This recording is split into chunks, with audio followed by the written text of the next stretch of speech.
And we are back with another episode of Seaview Circle. This is our recap podcast where we review our favorite TV shows of the past, present, and possibly the future, all with an end goal of determining just how highbrow or lowbrow our viewing taste is. Did you do your brow reader score for this yet? Ooh. Oh, I didn't really do it yet, but I'm going to figure it out on the way. We'll get to it. Yeah. We also, along the way, kind of talk about vintage styles, fashions, filming locations, pop culture.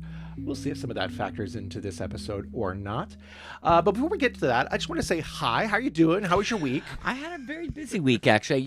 As you know, I'm a real estate agent by trade, and I've had a lot going on. Well, that's good. Congratulations. Yeah, thank you. Any time to goof off and have fun? A little bit. I actually went to the movies. Oh. And it was cool because I went and saw the movie Opus. Yes. Starring our friend Juliette Lewis. Juliette Lewis. And it was really interesting because there was some parallels to Yellowjackets. We didn't know anything about the... Yeah, we knew nothing about it. And when the movie started, the first thing that really got me was it was about a cult. Yeah. So it was very reminiscent of Lottie's. Instead of purple people, they were indigo people. Yeah, they were blue, indigo, I guess. Yeah. It was kind of a cool storyline. I mean, it was weird. It stars John Malkovich. Yes. And he did a really good job. He did a great job. We don't want to ruin John that. Malkovich is the Lottie.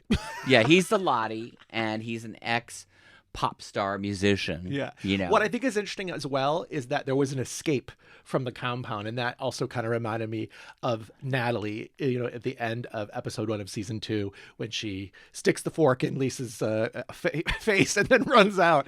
So anyway, you should check it out. It's I thought it had a good message in there, kind of intertwined. I'm not sure the overall pacing of the movie was perfect, but visually it was pretty interesting. I enjoyed it. I mean, I wouldn't say it's like the most groundbreaking, but Io did great though, right? And Juliette Lewis was a hoot. Let's be honest. Yeah, I really enjoy seeing Juliette Lewis. And remember, we watched her in the Chippendales, too, that time. And that was really fun to see her in that role. If you have not seen her in the Chippendales, you need to see that, right? That's that, TV mini-series, I guess. I don't even remember how many episodes it was. Yeah. But. So what are we covering today, Douglas? So today, we are covering Yellowjackets, Season 3, Episode 7, entitled Croak. And it is a doozy. Oh my gosh, was this not a fun episode? It was really fun. It was intense. Yeah, that was a wild ride.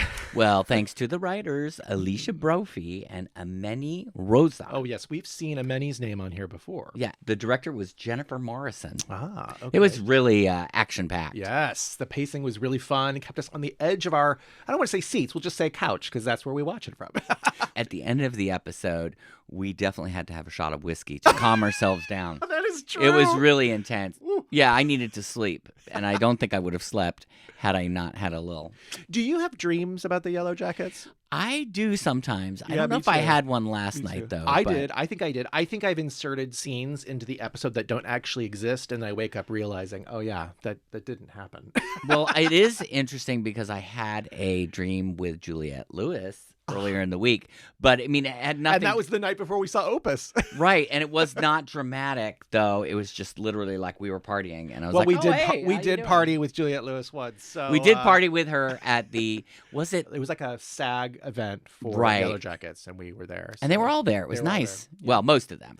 Okay, so before we get to the episode, we do have a postcard from the Edge, and I just want to say thank you so much to everybody over on YouTube who has left so many great comments and theories. It's been really fun to read through them all. And there are a ton, so I kind of picked out what comment I saw over the last week that kind of intrigued me the most. And it actually came from a TikToker named Edgar Allan Ho.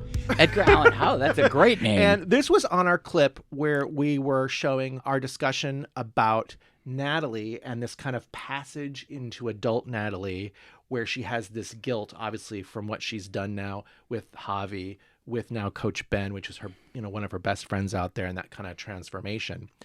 And we were talking about how Shauna teaches Nat, how to cut up Coach Ben. And so Edgar Allan Ho said, Nat and Shauna chopping up Adam together has a whole new feeling to it. Oh, now. Yeah, that's a good point. Right? Yeah, it's like, oh, here we go again. Because in that scene where they're doing the cleanup of Adam's body, they kind of all get these different roles. And as soon as Shauna says, oh, you're the best with the knife, and then Natalie says, oh, I'll help you too. Right. Yeah. That now it's making more and more sense, doesn't it? All as these time little goes on. pieces. All these little pieces. Well, as we know, the writers had many of these plot points already in play, like even at the pilot stage or even at the pitch, I think. Right. So it's so well thought out all the way through. Yeah. So thank you, Edgar Allan Ho, for that comment on TikTok. And if you would like to message us, you may do so using a variety of methods. You can send us an email, Gmail. It's cviewcircle@gmail.com. You can also send us a message on Instagram or on Blue Sky or on YouTube, right? We love engagement on YouTube. You can like the episode on Spotify. You can subscribe to us on YouTube. That helps us out a lot. Did you do it? We're Did you waiting. Subscribe? We're waiting. Did you like it? I mean, come on. It It's doesn't like take much. just a click. Yeah. That's all. No. Just one little click. Nice. Thank you. Good. Thank you. Thank you. Thank you. So the episode opens with a frog. A huge, beautiful frog appears into the screen. It is definitely CGI, probably. Yep. But immediately the frog's throat enlarges to this point where you can tell it's about ready to do something. A very large burp. Ribbit? No. Scream. It screams. It screams. It's the screaming trees. Now, These are the I screaming think trees. when that happened, both you and I screamed.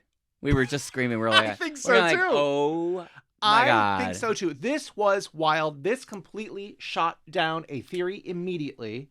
And if you remember, in the last couple episodes, we've been kind of talking about that Ozzy's ice cream parlor message. And apparently there was like some, I don't know, some Morse code in there. I don't know these things, but apparently there was Morse code that someone was able to transcribe, and it said the screams are not what they seem. Or that may even be said in the actual Ozzy's commercial. I'm not sure. So this is what they're referring to. This was a hint all along that the screams are not what they seem. And isn't that weird? It's kind of like the owls. The owls are not what they seem. Yeah. It's Oh, like I mean, Twin Peaks. I could go down the road of the parallels to Twin Peaks till the cows come home. So this episode was just so full of moments where theories are shot down. And I actually have something that we put together. This is our theory list for season 3. And friends, it's already pretty long.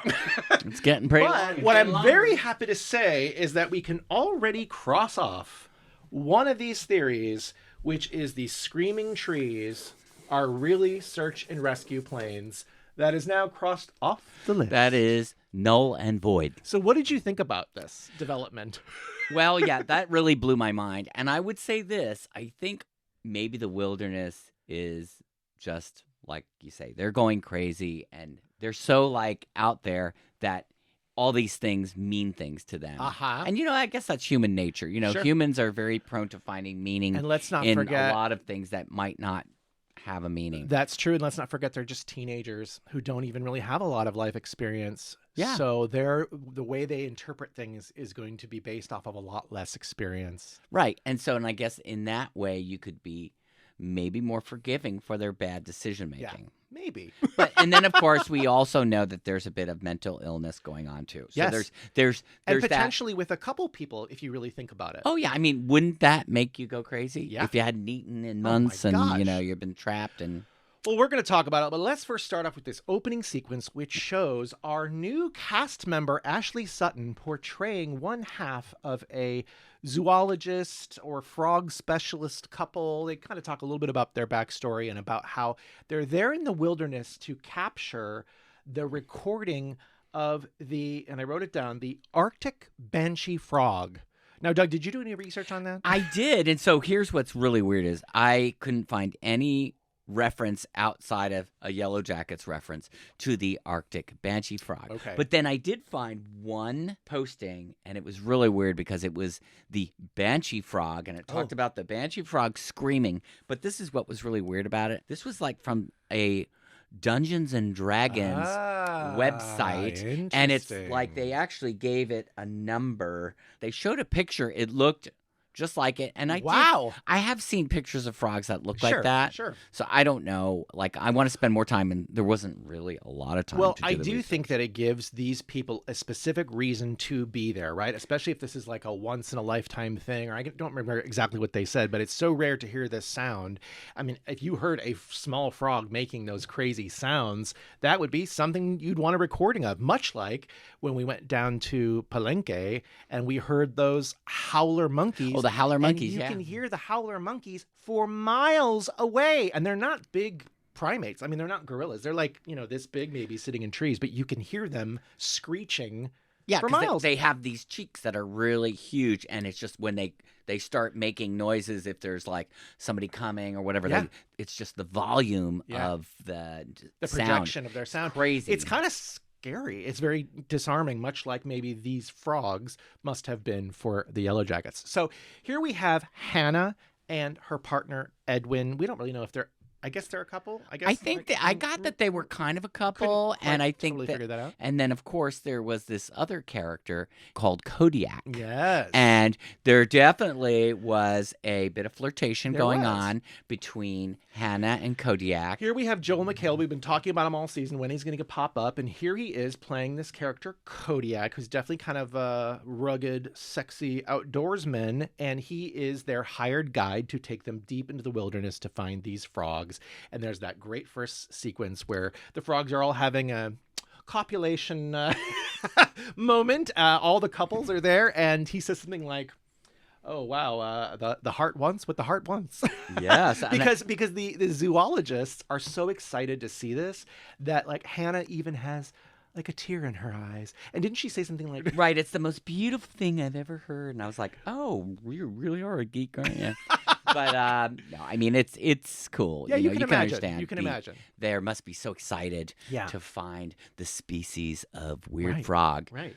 Now, Kodiak is definitely a dude. Again, Joel McHale, he usually does comedic roles, I guess, right? And in this, he's also, looks like he's got some screw loose. Yeah, he definitely seems like he's either been a survivalist, he's got PTSD from Gulf War. I don't know what's going on. They mentioned where he has a big scars scar come from. Yeah, and he big says, scar. "Oh, Sasquatch."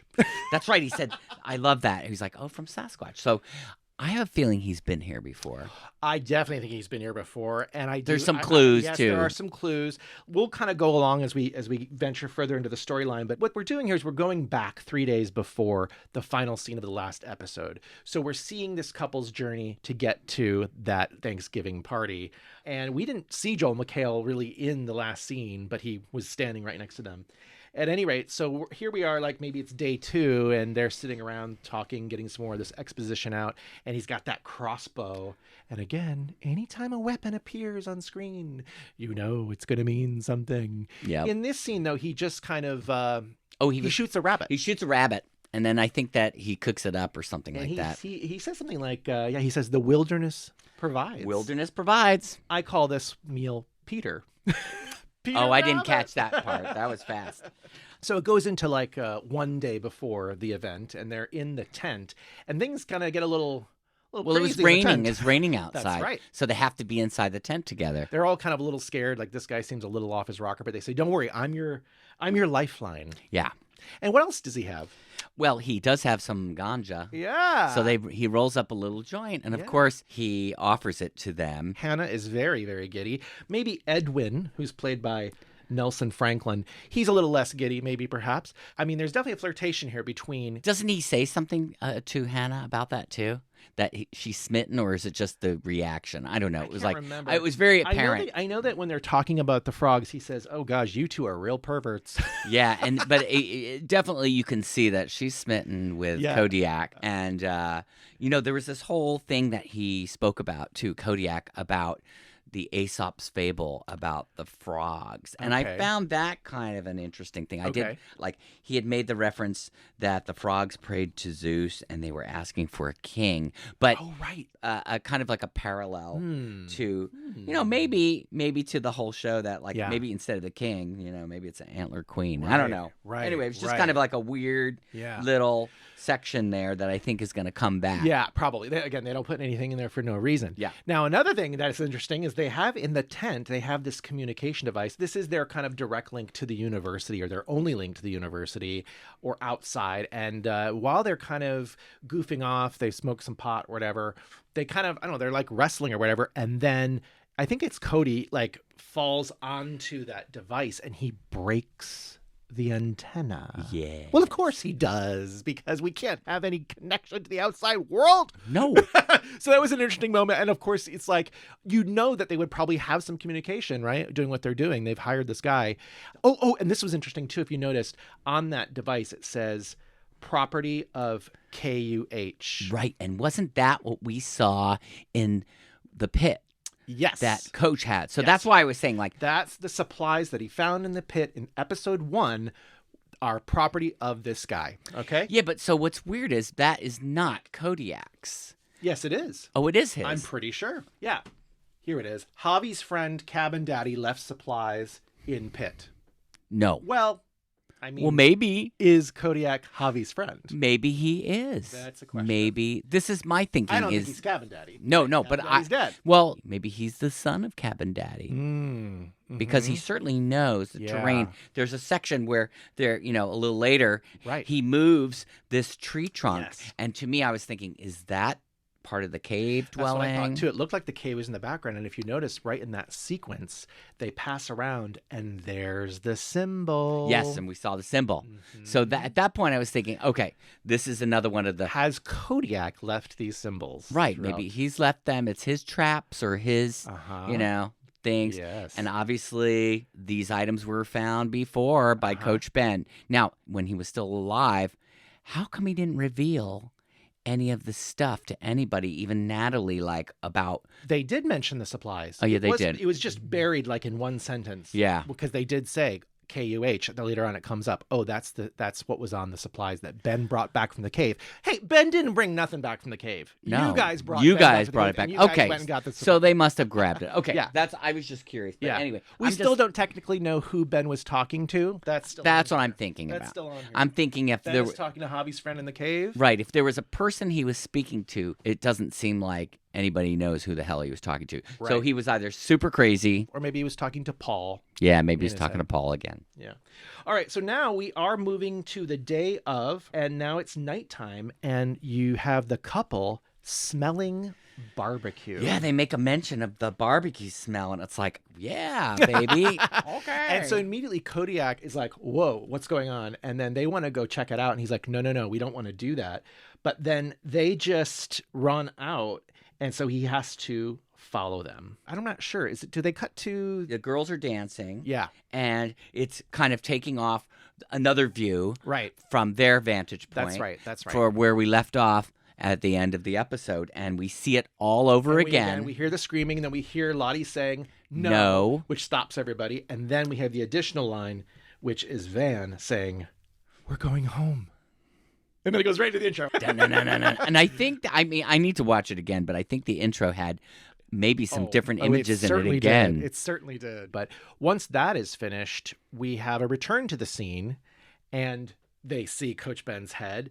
And then Misty quickly says, He died of natural causes. Quick thinking Misty. Right. But it doesn't matter, because somebody's behind our poor Edwin. Yeah, like it's a split second, and then you realize Lottie is behind Edwin with an axe, and she's, takes him down with the axe. And That it's really was freaked out. insane. Yeah, and Lottie is looking super crazy. Yes. She's got like blood all on her face. She's and stuff. excited, and it was weird because as soon as she does that and the guy drops to the ground, then it cuts to Shauna, and she is like, She's super excited. impressed. Yeah, with she what was Lottie like- has just done. Right, she's all smiling, and it's like you. At that point, I'm realizing, okay, we know clearly who's aligned with who. This is starting to come into play Yeah. very clearly. I think pretty that quickly. Our sort of main characters are really the ones that are losing it. Let's be honest. What does Lottie say there? She says they don't belong. It doesn't want them here. And then is it Jen who says, you're a psycho. Yeah. Yeah. So we're seeing this kind of thing where the lesser characters are maybe kind of on one side, and then the people that we know into adulthood are on this other side, maybe. There's some differences in opinion as to how to handle the situation. Now, Cody kind of handles the situation for them. He tells Hannah to run, right? So they start running off, but then he turns around and he's got that crossbow. And so he shoots it right into Melissa's chest. Oh, and I'm certain that there are some Yellowjackets fans out there who've been dogging on Melissa for a while. Yeah. Oh, yeah. I mean, you know. See that. And of course, now Shauna is super upset because this is her girlfriend. And so there's all this pandemonium craziness going on. She says to Mari, "Oh, Mari, you better go help her. You know, if she dies, you die. You die." Yeah, that's like, she is the ball buster at this point. And then Natalie also, who, just lost her antler queen role in the last episode, she also says, "Hey, everybody, clean this up now. We don't know how many more of them are out there." Yeah. Right? What if someone else comes in and sees what's been going on? Woo! Doozy. It was a doozy. That was a doozy. And then we switch right into the next scene, which is the adult timeline. And we've got another doozy. Because we have Shauna in the bathroom at the Jolly Hitcher, and she's about to listen to the tape in private. She presses play, and we hear more of it. And now we hear what we just saw, which is the axe going into the guy and all this pandemonium starting. And then she has to stop. She doesn't want to listen to this. She fast forward it, and it goes to the voice of somebody who I guess we can assume is this Hannah character. And she says, "I want you to think of me more than just, a mother from a teenage pregnancy." We're getting this death confession type of thing, right. and Shauna's immediately moved by it. Like, you can see tears in her eyes. And it was weird. At that moment, I thought, oh my gosh, is this somehow Shauna's mother? Because I had sworn, I had read at the beginning of the season that Ashley Sutton was going to be playing Shauna's mother. So I was like, what? But there's no way this is possible, right?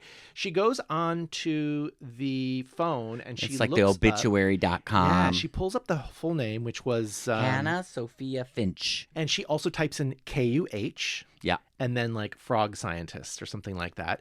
She pulls up the obituary, which has a lot of information about this person, that she was a Frisbee champion and she was going to go to regionals, which I thought was we funny. were able to read a lot of that. We paused it for a second and read it. I mean, I didn't make notes on all of it, but...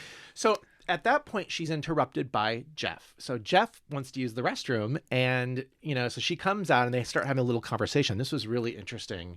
Shauna is really upset about what she's just learned. And she's also worried because this person, whoever has this tape, is connected to Hannah. We don't quite know what the situation is yet. So she wants to get out of there. And Jeff wants to help, wants to go with her, what have you. And he says, "Don't you know by now that, you're the love of my life and I got your back no matter what?" And then they had this whole back and forth, too, about, "I don't deserve you." Yeah. When you hear that, that's something you would say to somebody as a cop-out. Right. Like when you're doing a breakup. Right. Shauna is like, "I don't want you going out. I don't want you going anywhere." And he's like, "Well, what are you talking about? Like yesterday." Yeah, he's like, I got your back. Yeah, I went out and got your snacks, and that wasn't a problem then. But she's like, "Well, circumstances have changed." Yes. And then there's this... He really wants to help.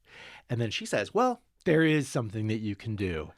You can watch over our daughter, who is super smart and can, find a way out of here. And you've got to protect her, like, seriously. And you can tell her she needs to back the F off." Yeah.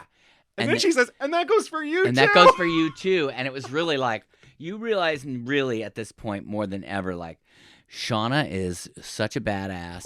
She's not... Yeah, messing. this was the glint of the teen Shauna we're seeing this season, was definitely in the adult Shauna in this particular moment.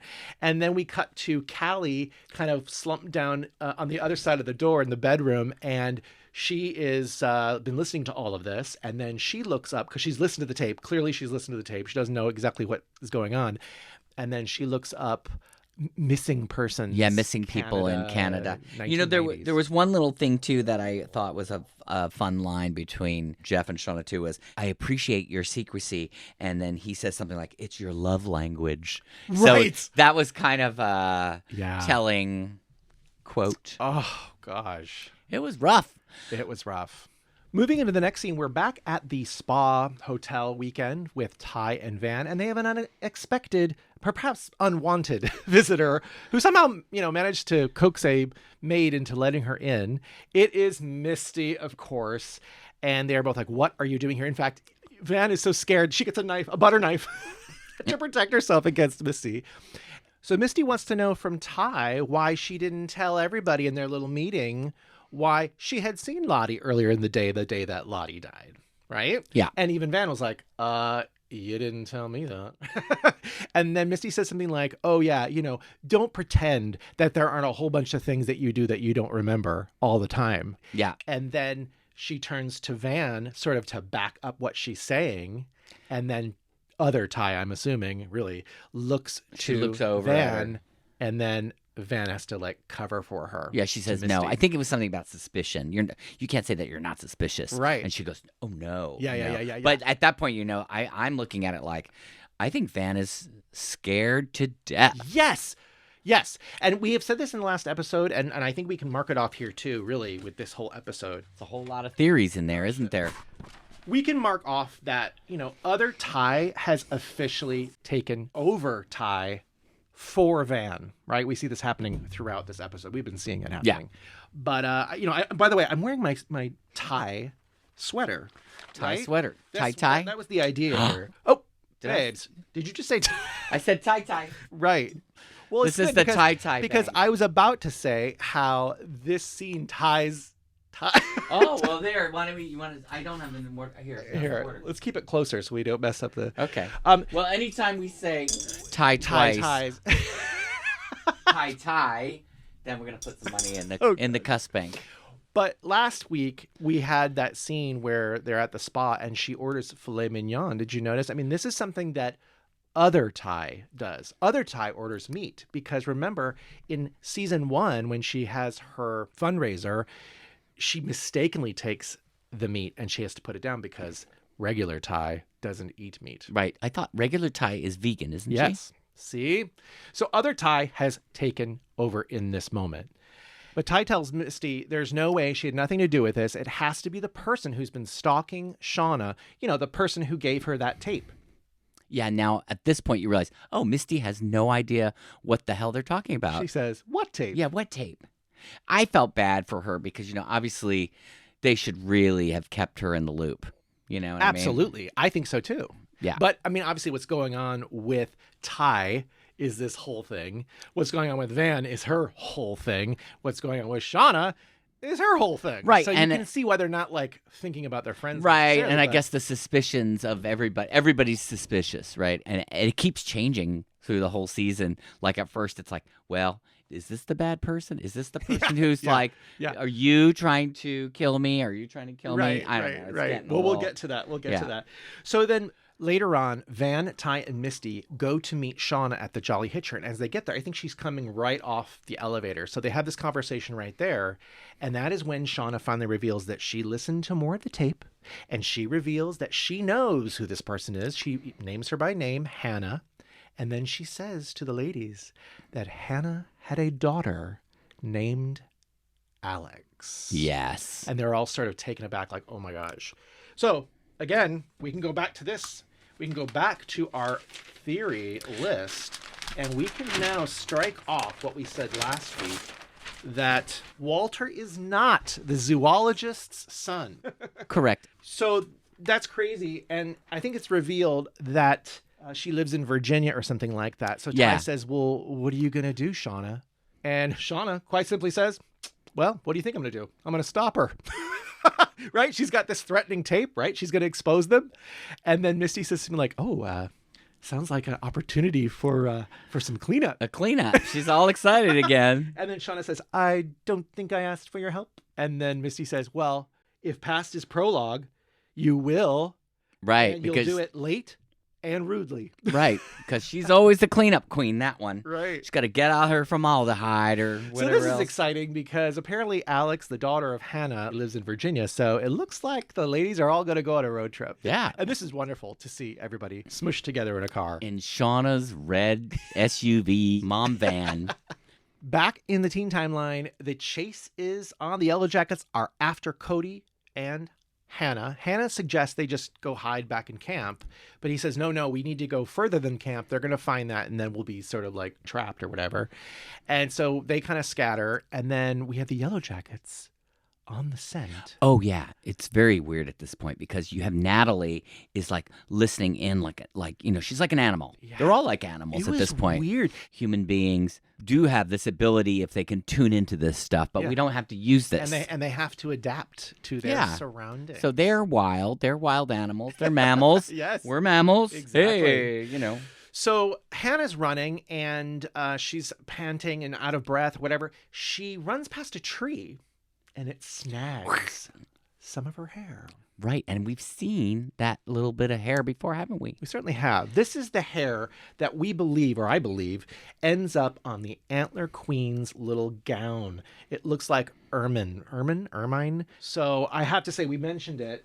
I can't confirm it, but we do have it on there. Ashley Sutton is Pit Girl. We can pretty much presume this at this point. I don't say want to cross it off. As that, don't cross it off yet, but it seems like we're moving in that direction. It's looking more Very likely promising. that is. I mean, I did see something as well.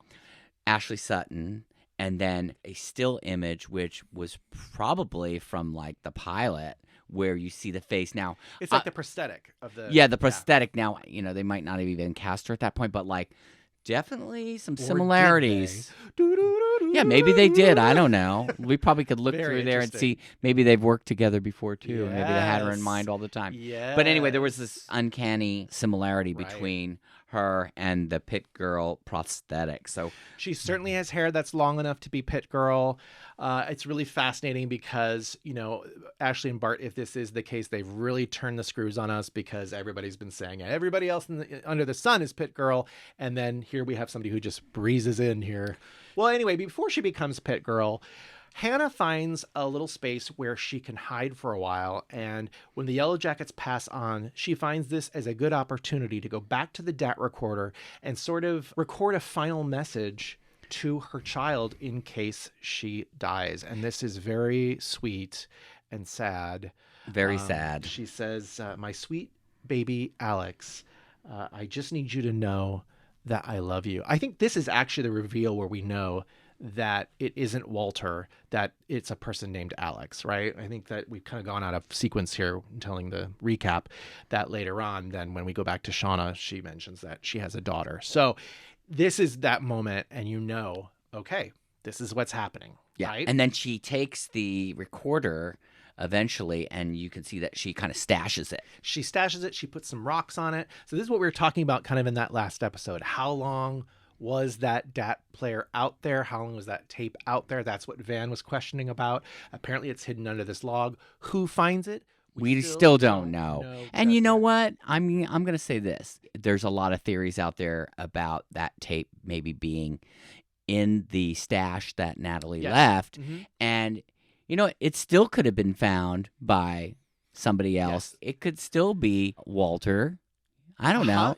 So we're going back to the adult timeline. And road trip. Cruising down the highway. It's beautiful. It's beautiful. It's green. It's Is this gorgeous. where they're listening to Tammy Wynette? I'm not sure. Yeah, well, that comes on later, but yes, that no, they're listening to the tape right now. Yeah. So Misty is now finally hearing this tape, and she asks, wait a minute, this person never had a child. How did you find this out? It wasn't in her obituary. So Shauna has done some research, and she has found some hospital records that there was a baby. Right. And Misty's impressed. She can't imagine that somebody other than her, the premier citizen detective African Gray, could get this information.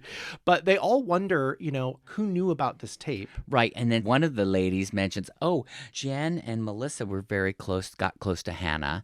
So maybe they knew. Okay, so now we can mark something off on here. Big reveal. We can mark off that zoologist Ashley Sutton sticks around for a while. Yes. As the Yellowjackets' human pet. Yes, she's a human pet. Okay. Now, what else can we reveal? Oh the big reveal, the biggest immediately reveal. After that, Shauna says, it can't be Melissa or Jen because they're dead. Yeah. So that also changes a lot of things, doesn't it? Well, it takes off one of off our very early ones, which was Melissa is new adult survivor, played by Hilary Swank, stalking Shauna. Nope. She's gone. No longer the case. Yeah. Okay, so who is Hilary Swank playing, Doug? Well, doesn't it make sense that Hilary Swank is going to be playing the daughter of Hannah, Alex? It certainly would make sense if it weren't for the fact that on IMDb, Oh boy, here we go. it shows that Alex is played by Jaylee Hamidi. Oh my God. Jaylee Hamidi. Well, then who is Hilary Swank playing? Well, let's not forget that in the synopsis that was leaked a couple weeks ago about episode 8, it says that Shauna is disturbed by the reappearance of a former teammate. So it must be somebody she thinks is dead. Oh. So maybe Melissa is not dead. Right. Oh Maybe boy. she's Melissa after all. Now people are going to be angry again, aren't they? Because they're getting excited that they find out that she might be dead. Oh my gosh. Oh my God. The whiplash. Okay. Well, let's put a pin in that and let's keep going with the How often do they update IMDb, by the way? Well, I'm what kinda I've been curious. noticing, it seems like for the Yellowjackets, they're updating the IMDb right as soon as the episode airs. Okay. Yeah. So it's it's the production that does it. Production uploads the cast list for IMDb. So Okay, so maybe they're making next those week we'll reveals. find out. Right. Well, Or maybe even this presuming. week. Yeah, maybe. Yeah.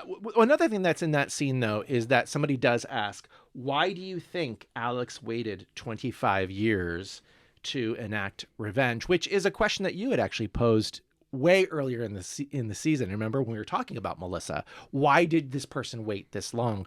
You had said maybe Shauna had her hidden away somewhere or something like that. So that is something that still needs to be revealed. What has this big gap been? Well, you can assume, I think, that it's the discovery of the tape. Someone discovered the tape out there. Yeah, maybe. Now, Yeah. that would explain it. I guess so. Yeah. Yeah, maybe that would open up the new can of worms. So if somebody was making a pilgrimage, probably the daughter, that's Right. why. Right. Or we'll Well, find out. I'm Maybe sure. somebody else is going to die too out there.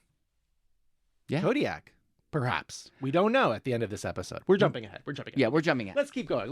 Yeah. The ladies have to stop for gas, and as they're getting ready to fuel up, I think there's some discrepancy as to who's going to pay. Ty says, "Oh, I'm always stuck paying for everything, right? She makes the most money out of any of them." But then her cards decline. She's spending so much Oh, money at Ty. these, a lot of the spa treatments, prime rib, cost a lot. Costs a lot. So So Shauna's going to pay for it. She goes inside, leaving Ty and Van alone by the minivan. And this gives Van the opportunity to ask Ty, when were you going to tell me that you saw Lottie that day?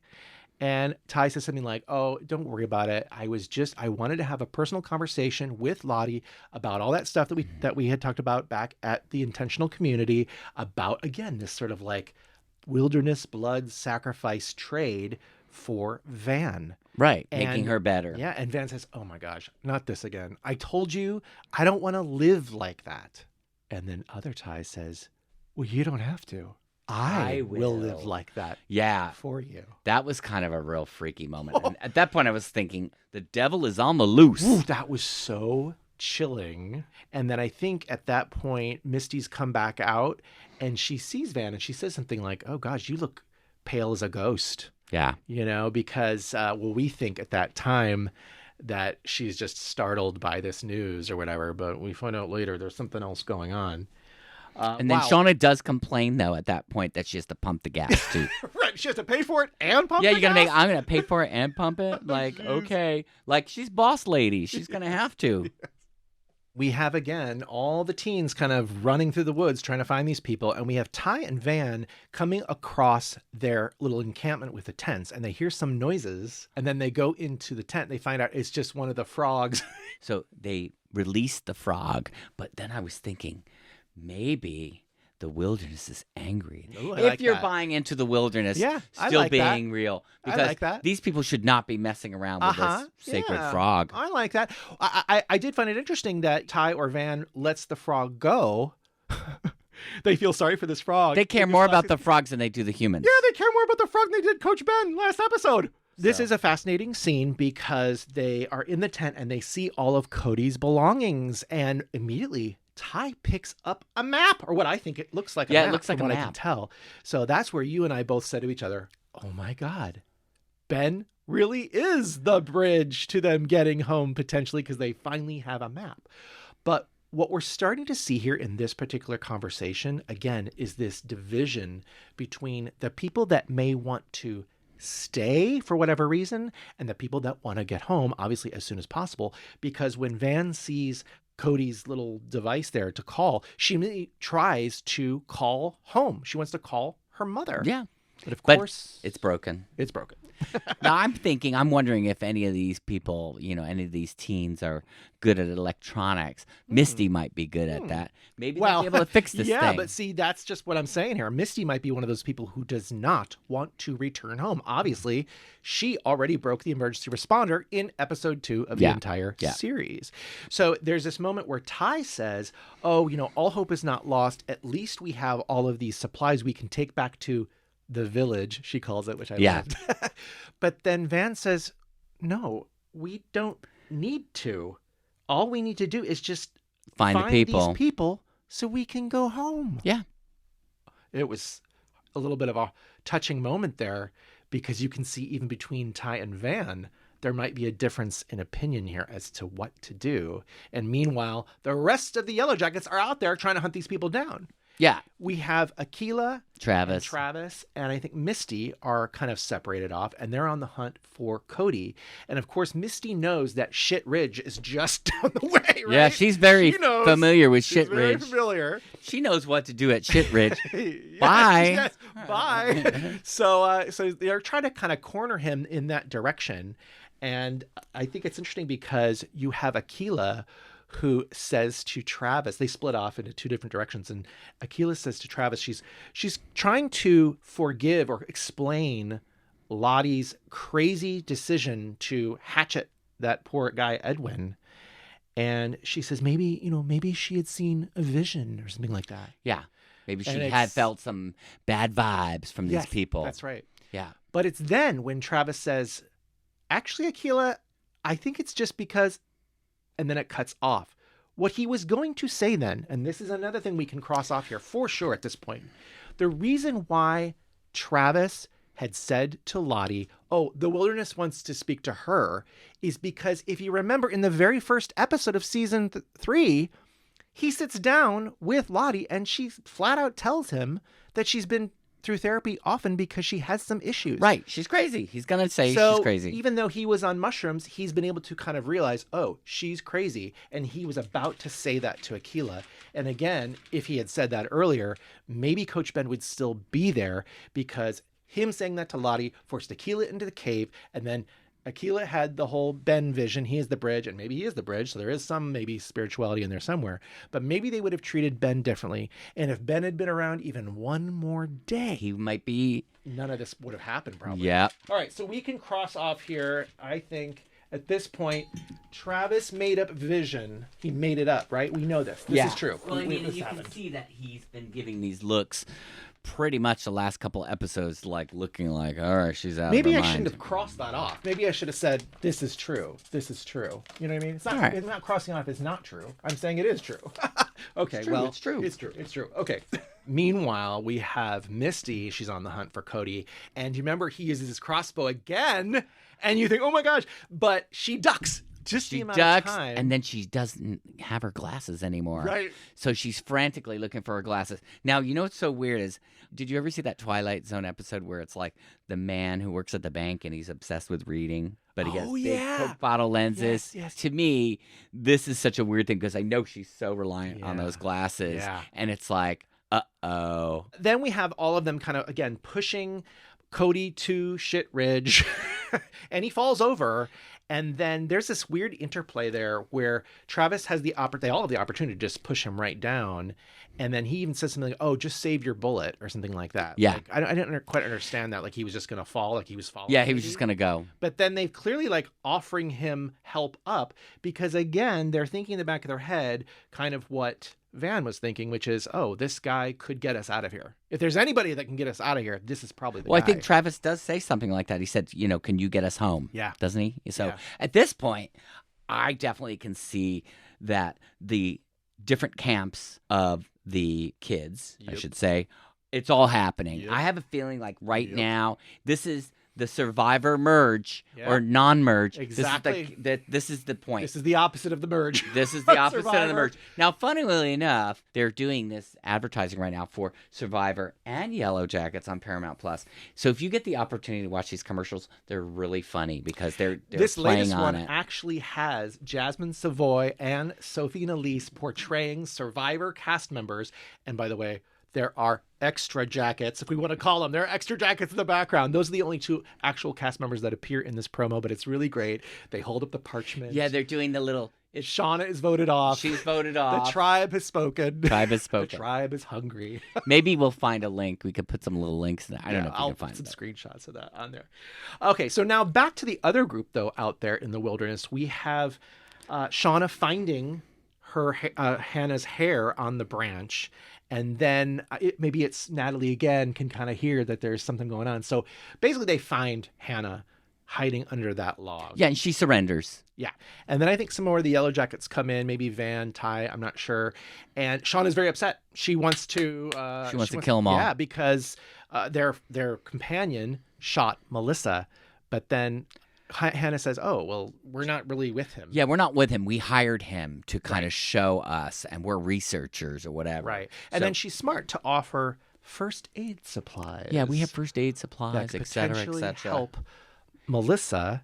And then we have sort of Natalie, who again is the kind of moral center of this group, saying, you know, let's all go back to the camp and let's figure out how to get out of here. Yeah. We're returning to the adult timeline, and they're in the car, and they're playing I Spy. That's what you do on a long road trip. Hello. Yeah, and they're at the letter K, and Right. they say knife, which I thought was really telling. Yeah, I'm so confused about that because clearly the knife that we later find out is literally in Shauna's purse was completely concealed. So it was just a coincidence, I think, right? Yeah. Because Van makes a joke that she would start with a soft consonant K or something like that. Yeah. Anyway, Yeah. so what's happening here is that while they're discussing all this, Misty is still in citizen detective mode, and she looks into the back pocket of the car and she finds the receipt from the Lincoln Tunnel, which proves that Shauna was also in New York on the day that Lottie died. Right. So then Walter calls. Good timing on his part, actually, I'd say, because Perfect Misty is just timing. starting to put this information together. And this is crazy, everybody, because he reveals that the DNA profile that Misty sent him at the end of the last episode does match the sample that he took from Shauna's hat, which was really a crazy moment here. Again, we got to get this thing out again, or do we? It's kind of still a little unsure. What we are now thinking is, We're I not mean, DNA specialists by no, any means. but Shauna's a DNA match. That's Right. the most obvious. Right. Callie would be a DNA match Callie between. would be a partial DNA She'd be a 50% match. DNA Yes. match. Right. And when you get down to this kind of stuff, And I don't know. They that is didn't important. say what percentage of Right. DNA match it was. They just Exactly. said it was a DNA match. Exactly. So I don't know. I think we'll not get there quite yet, but we're going to cross something off on here a little bit later. But that was definitely a moment of oh. So in that moment, Misty does think that Shauna did it. So what does she do? She kind of has to do this like double speak on the phone to get off the phone with Walter. She doesn't really want to piss him off right now. She wants his help, but she has to pretend that's the reason why she's getting off the phone. So she has to kind of like do all this weird Kind of talk like to a get out of fake it. phone Yeah, conversation. Like you'd be like, oh, well, I'll call you later. Right. I've got to go now to the supermarket. Yeah. So I don't know. Then immediately after she does that, she immediately does a little group text with Ty and Van, who are in the car. Now, I'm just going to say this, Misty. If you really loved Walter, first, you would have texted Walter back and said, I'm sorry about that. I'll text you later. Don't call. There's no time for that. There's no time. I know, there is no time because Misty really does believe that Shauna has killed Lottie and now she fears for all of their safety. Yeah. And so then there's this funny kind of text back and forth. Well, listen, we have been involved in one of those weird things one other time, too. We don't need to get into it, but let's don't just need to say get into the we had details. been in a car once where people were texting, like, crazy stuff was going Back down. and forth in front of somebody else who is not included. Yeah, in and the it is not a fun situation to be in. But you pretty quickly, Shauna clocks on that something's up because Yes. she's like, "What's going on, you guys?" Like Right. she knows Right. the vibe has changed in Yeah, there instantly. exactly. She says, I want to know immediately what you guys are talking about, because Ty comes up with some excuse that, oh, she has to stop and go to the bathroom, even though she knows they just stopped recently and she feels bad. In the midst of all this, you just have Van just be like, pull over now. Yeah, this was terrible. And you think at first maybe she wants to pull over because she thinks Shauna's the murderer and whatever, but no, she spits out blood. Yeah, she starts vomiting blood, and it's like, uh-oh. They go to the hospital. They have to go to the hospital. That's where we end up in the next scenes. Yes. Did you notice that there was that dude screaming all that devil stuff? He was saying something about the devil, and I thought, oh, that's definitely a little bit of a sign, right? That Mitai is the dark force. I agree. And of course, we'll get into the actual ER room in a second. But first, let's stay out in the waiting room there. But we have Misty and Shauna talking about this reveal about Van and how terrible that is, that, you know, she escaped all this stuff from her childhood and now she has cancer or whatever. And then they swap over to discussion of this whole Lottie situation. And Misty says to Shauna, hey, look, I found this receipt from the Lincoln Tunnel, and I just heard from Walter that you have a DNA match to the materials that she found underneath Lottie's fingernails. So you must have murdered Lottie. And Shauna's just like, absolutely not. Like, absolutely not. So at that moment, do you believe Shauna? I do believe Shauna. I do believe. I believe her. I believe her. I believe it. So what we're gonna do here at this time, and you know, we could have believed her before, right? Yeah, but I Like, mean, she was talking to Walter in a way, but there was some suspicion there because she didn't want to give up. She didn't want to give up her hair sample. Maybe she assumed that Callie could have something to do with it. yeah, maybe. I mean, you know, the apple don't fall too far from the tree, does it? Right. So let's just cross off here, Shauna. Cross Shauna off. What about other Ty? Do we feel we can cross her off? I don't know if we can cross her off can't yet. quite cross her off. What about Walter? I don't think so. Let's just leave the rest But I think there. we could add Shauna. Callie in there instead. Well, I have Callie as a separate one. Callie's is Callie was present at the time of Lottie's death, potentially doing a ritual. Right, but I'm going to go even a little further on this one because I think maybe Callie is the killer. She's getting a real understanding now with all this evidence she's been able to hear. She's really realizing what a monster her mother is. Yeah. And how dangerous it is. Yeah, and she's so unhinged, Shauna, actually, even in this moment, that here's Misty and Shauna having this moment in the waiting room, and Misty calls out again that Shauna's been a real terrible friend. Shauna says something like, oh, would a terrible friend go to the vending machine and offer you a Coke or something? But then what does she do? She just gets right into a car and she leaves them all. All the stuff that's going on, she leaves to go. We don't know exactly where she's going yet, but we will soon find out, right? Yeah. Moving back into the emergency room or whatever, again, we have Van, and she's not looking so good. Oh, she's not looking good at all. No. Now, this is when you hear that devil, Yeah. the guy next to them is screaming and he's saying something like, devil, I don't know, devil's rising. Ty says, oh, I'm going to kill that guy. I'm willing to bet that's going to be in the next episode, and it's going to be him. Right, and because they actually have a discussion about it. Van says, no, don't do that. And she's, oh, I'm just joking. But to Van, she sees it as, oh gosh, Ty is going to keep killing in order to keep Van alive because of what Lottie has told her or, you know, mentioned throughout their time in the intentional community. And so there's a moment where, like, she goes into, I don't know what it is, some sort of shock or whatever. Yeah. It's becoming much more of an emergency situation. And so Van is kind of like a little bit out of control. We go into one of these Visions. passing moments. You know, we've seen with Jackie, we saw it with even Lottie. It's in an season NDE, 2. baby. NDE. Right. Near-death experiences. There you go. Yeah. And so what is she sees? She sees the younger version of herself. And we have the younger version of herself talking to her in the hospital bed, but the bed is in the wilderness, and she has a torch.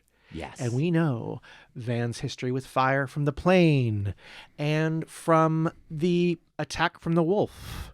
and from the cabin fire. And also earlier in the season, when Van has the hallucination in the cabin, she dreams about the fire. So here we have young Van lighting the bed blankets, Hospital blankets on blankets fire. on the gurney, and we have adult Van freaking out. Now, we don't get to see what happens there, or does she wake up? Does she wake up? I think again? she Because wakes up. She wakes up and she sees Ty with dirt with on the dirt on her lips. mouth. So she's seeing other Ty. Yeah. And other Ty says, "Don't worry, I got you." It's going to happen next episode. It is going to happen because we've seen the image. Now, will it pay off? We don't We know. don't That's know. going to be very interesting because, again, like you said earlier, we are getting to the point in this series where we're really trying to see, what is this? Is this supernatural? Is it not supernatural? All right, now moving back to the teen timeline, we have the last scene of that particular storyline. I think it's, is it Jen is in charge. This is so gross. The arrow, the crossbow arrow from Melissa's chest. This is probably like the grossest thing You're I've putting Jen in charge of this? I mean, obviously Jen and Melissa have been friends throughout season 2. We saw them. They were very close, but wow. We also have in the background Lottie going mad. She's got the blood all over her face. She's kind of like, yeah, she's like all cheerful, and you know, she might as well be eating more of the spare ribs. Totally. She's got one in her back pocket. Yeah. But to me, much like in the last episode where I saw that kind of transition of the young Natalie into the adult Natalie, to me, this was the scene where you see that transition from the young Lottie to the adult Lottie as portrayed by Simone Kessell, because she was always a little off her rocker in season 2 and into season 3. And I think it's important that they show that bridge, because whatever they're going to be doing next in episodes 8, 9, and 10, and potentially into another season, they're going to be doing some pretty crazy stuff, right? Totally. There's a moment, I think, where they all look to Lottie because she looks so crazy. She says, "They were going to ruin everything." Yeah. Mari's response is, "Go f your blood dirt, Lottie." Yeah, I put that down as one of my. We might as well say it right now. That's my favorite line. Oh, is that your favorite line?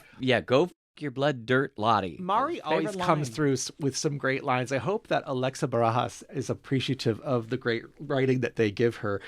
So this is great because in this moment we have the rest of them coming in. This is the next morning, by the way. We did not say that. And we have Natalie and Shauna bringing in Hannah. And Hannah simply says, "Hi, I'm Hannah." Hi, I'm Hannah. I know. I was like going, oh. Yeah, as you said, it's like they've got their pet. Wild. Pet human. Really wild. Yeah. Great. It was a great little moment there. And again, we will see, I'm assuming, this burgeoning connection with Hannah and some of the team members. Yeah. Can we talk, Jen though, and Melissa. about the gore factor, though, a little bit about that arrow? I was a little worried when I saw that because I'm thinking, are they going to be able to stop the bleeding? They took the arrow out from the back and it pokes through the skin. I mean, so at this point, she's got... Well, they have to do it that way because it's barbed, so they can't pull it back out this way. So Jen was smart enough to break off the end and then force the rest. Oh, that's of it good. through. Okay. I mean, I'm not. But still, that's going to puncture a lung. Hello. I'm not very good with my bow and arrows, so No, I haven't I'm not spent good a with lot my of bow time and arrows working on either. that. But that was just, I gotta say, that was really. It was harrowing. What a great episode, though, as far as action and just, again, kind of on the seat of your couch moments. There was just one after another after another. Yeah. Now, we thought maybe that was going to be the end, but then we have another scene with now Jeff and Callie back at the Jolly Hitcher, and we have Jeff suddenly visibly scratching. Yeah, and did you see he had? Well, he mentioned something about bed bugs, but he says, Callie, I think this place has bed bugs. He also says something like, yeah, and besides the terrible decor, right, which his company was going to do the yeah, he is still for. angry about that, isn't he? But Callie says, no, I don't think it's bed bugs, and we know it can't be bed bugs either because the scratches were already there when the Sudeikis entered the hotel room in the last episode. So what Callie suggests is that the scratching is coming from this sort of gnawing anxiety, like you said earlier, that his wife, her mother, is more of a monster than we ever thought. And I think he's just been giving her a pass for so long. And the fact is now this stuff is starting to come out. She mentions that she has done some research that there were potentially some people missing. And if this was ever, I mean, I don't know what was in the journals, but obviously Jeff read the journals. So wouldn't this be part of it? So he might already know this, but she doesn't know that. So she says, could mom have been responsible for the murder of innocent people? Yeah. And I think she even comes out and says, Mom is not a good person. Yeah. And I thought this was super powerful at this point. It's like, you know, you can see that she's been trying to get close to her. Even at the beginning of the episode. Also has been talking all throughout other seasons about how there are these parallels, right? They're both very smart. And she's asked her father before, am I like mom? Yeah. But at this point, going back to that theory that maybe Callie did do this. Well, we can certainly take Jeff off, right? Which is another one that we had added. We don't think Jeff did it because he's now scratching again. He would have no reason to have scratched again. Unless, because they're new scratches. So we can take him off. And again, because his DNA doesn't match the DNA profile also. Maybe this is the day of reckoning. Yeah. For that relationship or whatever. I do think we're going to see this is going to get real weird real fast. Yeah, too. it's like one of these shit or get off the pot moments. You know, it's like you either stick together through this or you don't. And listen, if Melissa shows back up again too, wouldn't that be a perfect time for Shauna to just fly the coop? This is really interesting. So again, now we have Shauna going on her own to Virginia. We see the sign, welcome to Virginia. She stops in front of this house. She did the Google search. She found out where this person lived, I guess. And I couldn't really see who was in the window pulling the drapes or whatever. But according to IMDb, Alex is not Hilary Swank.